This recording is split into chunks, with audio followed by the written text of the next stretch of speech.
Oke, assalamualaikum warahmatullahi wabarakatuh. Kami dari kelompok 1 akan mempresentasikan hasil tugas kami yang judulnya tentang interaksi manusia dan komputer.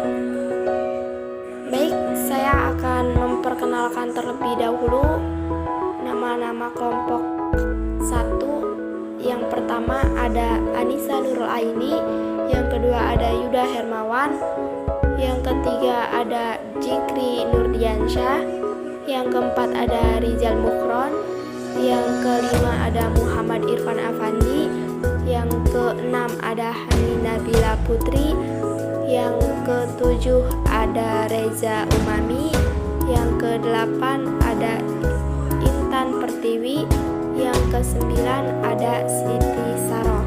Nah, baik, saya memperkenalkan diri dulu. Nama saya Siti Saroh, saya sebagai moderator. Apakah IMK itu? Interaksi manusia dan komputer. IMK atau biasa disebut Human Communication Interaction atau HCI merupakan ilmu yang mengkaji mengenai komunikasi atau interaksi di antara pengguna dengan sistem. Apa definisi dari IMK? Definisi dari interaksi manusia dan komputer adalah sebagai berikut. Yang pertama, sekumpulan proses, dialog, dan kegiatan yang dilalui pengguna dalam memanfaatkan dan berinteraksi dengan komputer. 2. Suatu disiplin ilmu yang menekankan pada aspek desain, evaluasi, dan implementasi dari sistem komputer interaktif untuk kegunaan manusia dengan mempertimbangkan fenomena di sekitar manusia itu sendiri. Yang ketiga, suatu studi ilmiah tentang masyarakat di dalam lingkungan kerjanya.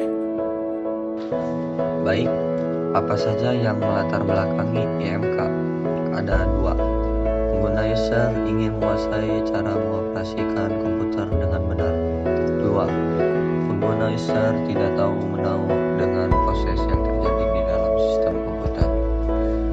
Baik, selanjutnya, apa tujuan disusunnya IMK? Ada 3. 1.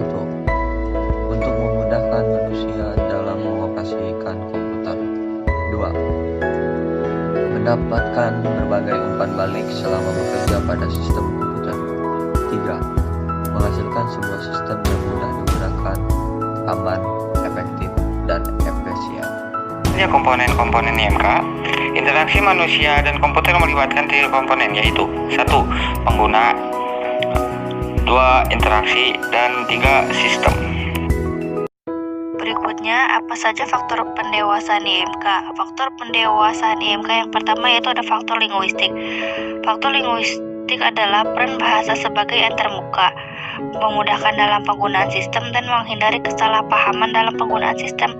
Yang kedua ada faktor kecerdasan buatan atau artificial intelligence, adalah suatu bagian ilmu komputer yang bertujuan agar komputer dapat melakukan pekerjaan seperti yang dilakukan manusia, di mana merupakan penggabungan cara berpikir manusia dan mesin untuk mengambil keputusan, memecahkan masalah, dan pembelajaran.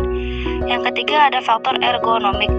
Faktor ergonomik adalah ilmu yang mempelajari bentuk tubuh manusia terhadap suatu benda, berhubungan dengan aspek fisik untuk mendapatkan lingkungan kerja yang nyaman, dan ilmu yang mempelajari perancangan dan pengaturan barang-barang yang digunakan manusia. Yang keempat ada faktor antropologi. Faktor antropologi memberikan gambaran tentang cara kerja kelompok yang masing-masing anggotanya diharapkan dapat memberikan kontribusi sesuai bidang masing-masing dan dapat memberikan pandangan yang mendalam tentang cara kerja setiap kelompok karyawan yang ada dalam suatu perusahaan, di mana terjadi komunikasi antar manusia dan peralatan yang digunakan. Yang kelima ada faktor sosiologi, berhubungan dengan pengaruh sistem komputer dalam struktur sosial. Yang keenam ada faktor desain grafis.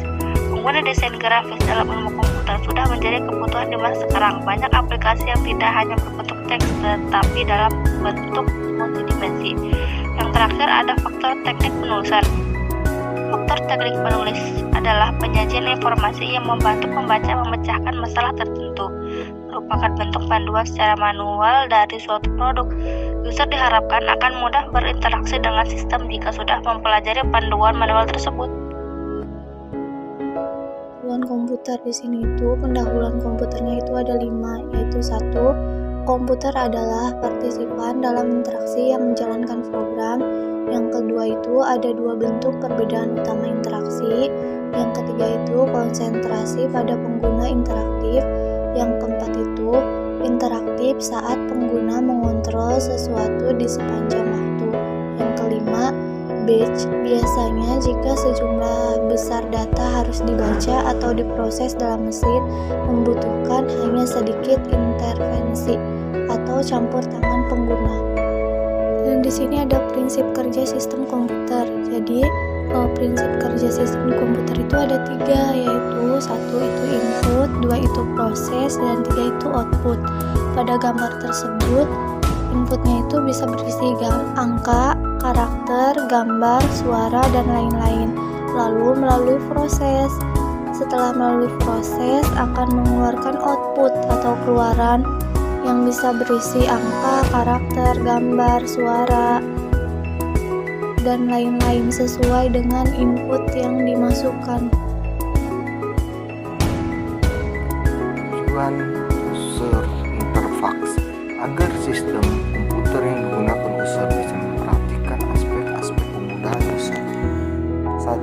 Efektivitas. 2. Fleksibilitas. 3. Kemudahan dipelajari sikap orang terhadap sistem. Interaksi merupakan jembatan yang menghubungkan antara user dan komputer. User interface. Interaksi membantu manusia karena merupakan implementasi dari apa yang terjadi antara user dan sistem.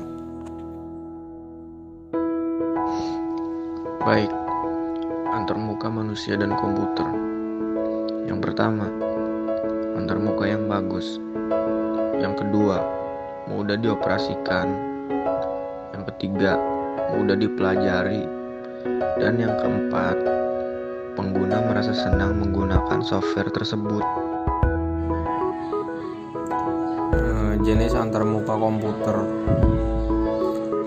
Yang pertama, 1. Antarmuka berbasis teks. Dan yang kedua, antarmuka berbasis grafis atau GUI. Yang ketiga, antarmuka berbasis web. Dan yang keempat, antarmuka berbasis mobile. Lanjut, tujuan rekayasa sistem IMK ya. Ada dua tujuan rekayasa sistem IMK ini. Dan yang pertama, fungsionalitas yang semestinya. Dan A, sistem dengan fungsionalitas yang kurang memadai mengecewakan pemakai dan sering ditolak atau digunakan. Lanjut, sistem dengan fungsional berlebihan dan berbahaya, yakni implementasi, pemeliharaan, belajar, dan penggunaan yang sulit. Nah, lanjut, dan yang kedua, kehandalan. Yang kedua ini tujuan rekayasa sistemnya ya. Yang ketersediaan, keamanan, integritas data.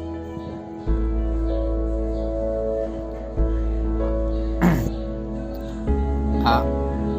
Kehandalan reliability berfungsi seperti yang diinginkan. Yang B. Ketersediaan atau tersedia ketika hendak digunakan. Yang C. Keamanan, terlindung dari akses yang tidak diinginkan dari kerusakan yang disengaja. Dan yang terakhir, D. Integritas data, keluhan data yang terjamin. Oke, itulah presentasi dari kelompok 1. Kita akhiri. Wassalamualaikum